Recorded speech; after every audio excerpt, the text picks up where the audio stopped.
Perang pemikiran di Indonesia antara konservatif versus liberalisme oleh Anton Permana dari Tanhana Dharma Manggrava Institute.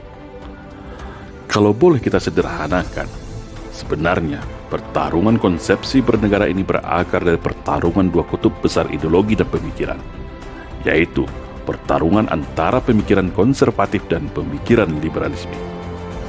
Pemikiran konservatif itu adalah sebuah pemikiran yang kukuh berdasarkan sebuah ajaran, tata nilai yang berasal dari agama, nilai luhur kebudayaan dan norma-norma kebaikan yang diturunkan secara turun-temurun sebagai panduan jalan kehidupan.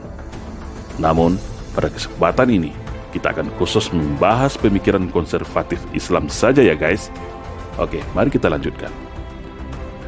Ada yang berupa kitab suci dan risalah Nabi, tapi ada juga berupa nilai kebudayaan dan silsilah aturan raja-raja pemuka agama kepada rakyatnya. Sedangkan pemikiran liberal itu, mereka yang mentuhankan akal pikiran, meletakkan akal di atas wahyu, memuja kebebasan atas nama hak azazi manusia, dan memisahkan antara kehidupan dengan agama serta nilai luhur budaya. Para pemikir liberal menganggap agama hanya buat ritual rohani semata, bukan sebagai petunjuk jalan kehidupan. Maka, banyak sekali turunan pemikiran liberal ini seperti pemikiran materialistis, kapitalisme, sosialis, komunis, dan ateis. Dua kutub pemikiran inilah yang sampai hari ini saling bersiteru, berebut pengaruh dan saling ingin menaklukkan. Tujuannya apa? Agar ideologi pemikiran masing mereka punya hegemoni dan kekuasaan.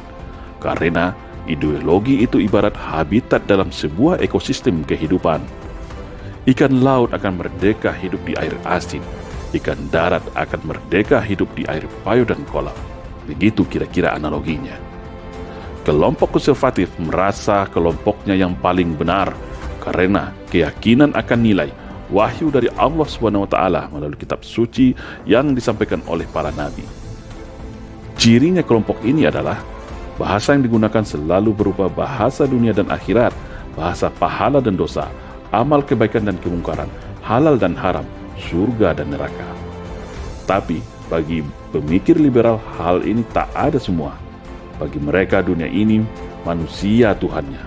Akal pikiran manusia mutlak sebagai penentu kehidupan. Mereka tak mengenal kehidupan akhirat. Kalaupun ada, hanya sebagai lip service ritual semata. Karena orientasi pemikiran mereka adalah hidup dalam kebebasan, melampiaskan keinginan, syahwat hingga hidup tak butuh Tuhan, alias ateisme. Jadi kita tak mesti heran lagi ketika ada kelompok yang saling berdebat, berupaya menjauhkan agama dari politik. Agama cukup ibadah saja.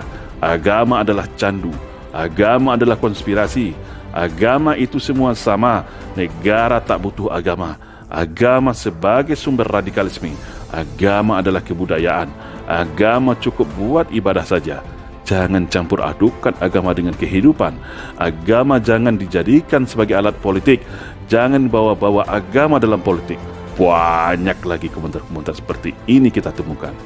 Dan itulah yang disebut output hasil dari pemikiran liberalis itu. Bagaimana manusia menjadi tak terikat lagi dengan nilai agama.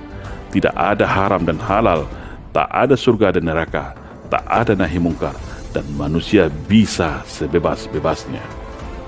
Bagi kelompok pemikiran liberal ini, akan menstigmakan bagi yang taat beragama itu adalah fundamentalis, bagi yang tegas bernahi mungkar itu radikalis, dan bagi yang keras berjuang secara fisik menggunakan senjata itu adalah teroris, walaupun mereka sendiri mengaku orang yang beragama Islam.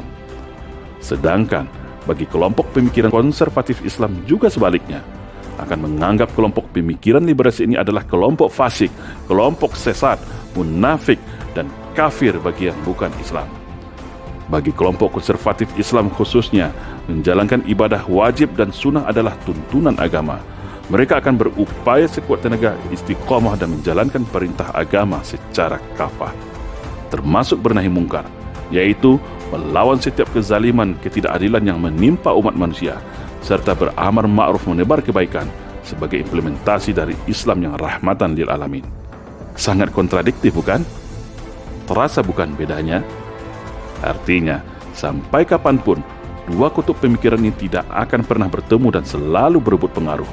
Beruntungnya, saat ini kelompok liberalis sedang menjadi penguasa di dunia.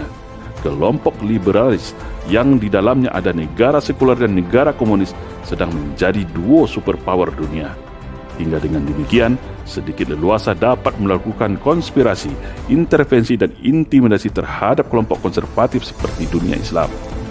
Jadi wajar hari ini dunia Islam penganut pemikiran konservatif yang istiqamah babak belur dihajar, dijarah oleh kaum liberalis dari segala arah.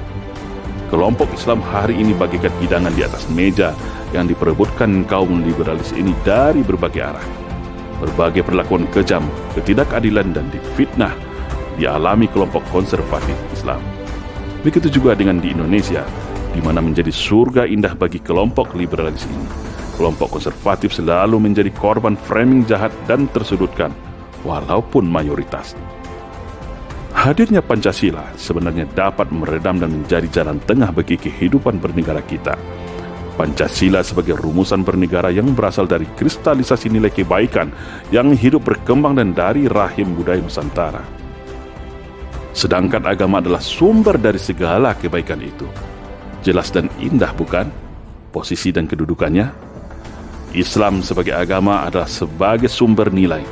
Pancasila sebagai bentuk ijtihad rumusan bernegara dalam konteks Indonesia yang majemuk. Artinya, tidak ada benturan antara agama dan Pancasila, karena agama juga adalah sumber hukum yang dijamin oleh Undang-Undang Dasar 1945 dalam pasal 29 ayat 2, yaitu negara menjamin kebebasan tiap-tiap penduduk untuk menjalankan agama dan kepercayaan menurut agama dan kepercayaannya masing-masing.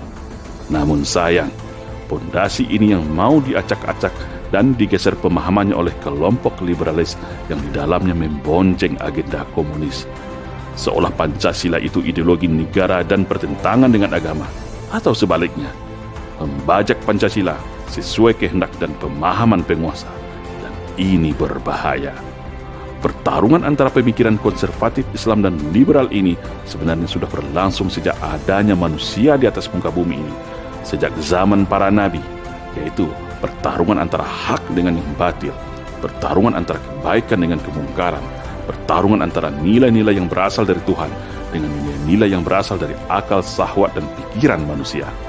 Dan kita bebas dan boleh memilih mau berkumpul, berpihak, dan berada di kelompok yang mana? Silahkan jawab sendiri-sendiri ya guys. Salam Indonesia.